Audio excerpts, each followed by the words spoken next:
यत्तु प्रति उपकारार्थम फलम उद्दिश्य वा पुनः दीयते च परिक्लिष्टम तद्दानम राजसम स्मृतम। नमस्कार मित्रों। ये जो श्लोक है भगवत गीता के 17वें अध्याय का 21वां श्लोक है, जिसे हम आज गहराई से समझेंगे। तो आइए सबसे पहले इसके अर्थ को समझते हैं। तो जो श्लोक है वो कहता है, यत्तु प्रति उपकारार्थम, अर्थात किंतु जो उपकार के प्रति उपकार की कामना से, फलम उद्देश्य वा पुनः, अर्थात फल के उद्देश्य से या फिर दीयते च परिक्लिष्टम, अर्थात दिया जाता है क्लेश द्वारा, तद्दानम राजसम स्मृतम, अर्थात उस दान को राजसी कहते हैं। तो यहाँ श्री कृष्ण कहते हैं कि जो दान इस प्रकार से दिया जाता है कि देने वाला व्यक्ति उस दान के प्रति दान प्राप्त करने वाले से उपकार की कामना करता है, या फिर दान किसी फल की प्राप्ति के उद्देश्य से किया जाता है, या जो दान क्लेश द्वारा दिया जाता है, ऐसे दान को रजोगुण के प्रभाव में दिया हुआ कहते हैं। तो यहाँ पर 3 रूपों में श्री कृष्ण ने बताया कि कैसे दान जो होता है वह रजोगुण के द्वारा होता है। तो एक तो उन्होंने बोला कि जब उपकार के प्रति उपकार की कामना से दिया जाता है, दूसरा उन्होंने बोला कि फल की कामना से दिया जाता है, और तीसरा कि क्लेश द्वारा दिया जाता है।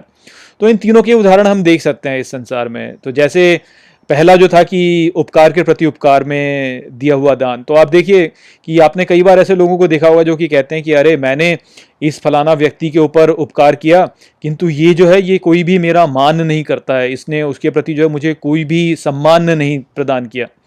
तो अब ऐसा जो दान है ये वास्तव में रजोगुण में दिया हुआ दान है, क्योंकि उपकार जो किया है उसके प्रति एक प्रति उपकार की कामना है। यानी वैसे तो ऐसे लोग कहेंगे कि अरे मैंने तो बिना किसी कामना के जो है उसके ऊपर उपकार किया, किंतु यदि आप गहराई में देखें तो आप पाएंगे कि ऐसा जो व्यक्ति है वह वास्तव में मान की कामना करता था कि अरे मैं इसके ऊपर उपकार करूंगा तो मुझे जो है इससे फिर मान मिलेगा या समाज में मेरा मान होगा।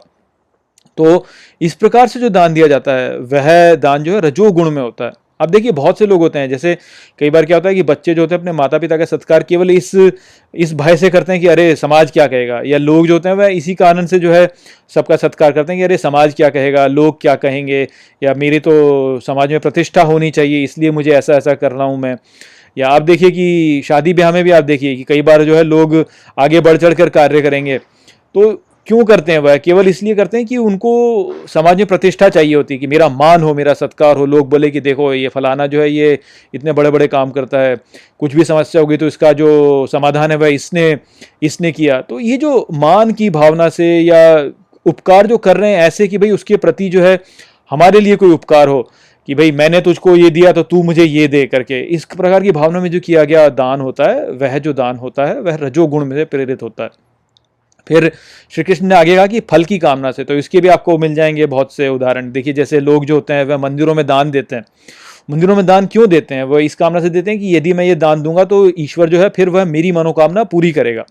तो मैं जिस फल की प्राप्ति से प्रेरित हूँ उस फल की प्राप्ति मुझे होगी यदि मैं मंदिर को ये दान दूंगा। तो ये भी जो है रजोगुण से प्रेरित दान है कि मुझे कुछ इसके बदले में मिले। तो ये आप देखिए जैसे लोग स्कूलों को बहुत सारा दान देते हैं, डोनेशन देते हैं। क्यों देते हैं? कि भाई मेरे बच्चे को फिर इस स्कूल में जो है उसको दाखिला प्राप्त हो जाए या वह स्कूल में भर्ती हो जाए, तो इस प्रकार से बोला जाता है। तो ये भी फिर जो दान है ये रजोगुण से प्रेरित दान है। और कई बार ऐसा भी होता है कि लोग जो होते हैं वह दान इसलिए देते हैं क्योंकि उनके ऊपर कोई दायित्व होता है कि किसी संगठन के साथ में वह बाध्य हैं, तो उनके ऊपर एक दायित्व है कि वह दान करें। अब वो दान देना तो नहीं चाहते हैं क्योंकि उनके ऊपर दायित्व है इसलिए वह दान दे रहे हैं। तो क्लेश के द्वारा दुखी होकर के जो है वह इस प्रकार से दान को दे रहे होते हैं क्योंकि उनके ऊपर एक दायित्व थोप दिया गया, और ये दायित्व जो है यह फिर उनको बहुत सारा दुख भी देता है। तो ये भी जो दान होता है, इस प्रकार का दान होता है, वह क्लेश के द्वारा दिया हुआ दान जो होता है, यह भी रजोगुण के प्रधानता में दिया हुआ दान होता है। वास्तव में ऐसा जो दान होता है जो कि प्रति उपकार की कामना से दिया जाए या फल की प्राप्ति की कामना से दिया जाए या वह किसी दायित्व से दिया जाए, क्लेश के द्वारा, पीड़ा द्वारा दिया जाए, ये दान वास्तव में दान है ही नहीं। ये वास्तव में केवल एक आप कह सकते हैं कि लेन देन की प्रक्रिया है। इसको केवल दान की संज्ञा दे दी गई है कि ये दान है, किंतु वास्तव में ये दान नहीं है, ये केवल लेन देन है।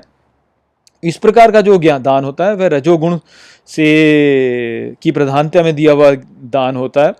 तो इस बात को हम सबको समझना चाहिए। तो यही संदेश यहाँ पे श्री कृष्ण का था। आशा करता हूँ कि मैंने इस श्लोक को आपको अच्छे से समझा दिया होगा। चलिए इसी के साथ इस वीडियो को यहीं पे समाप्त करते हैं। नमस्ते।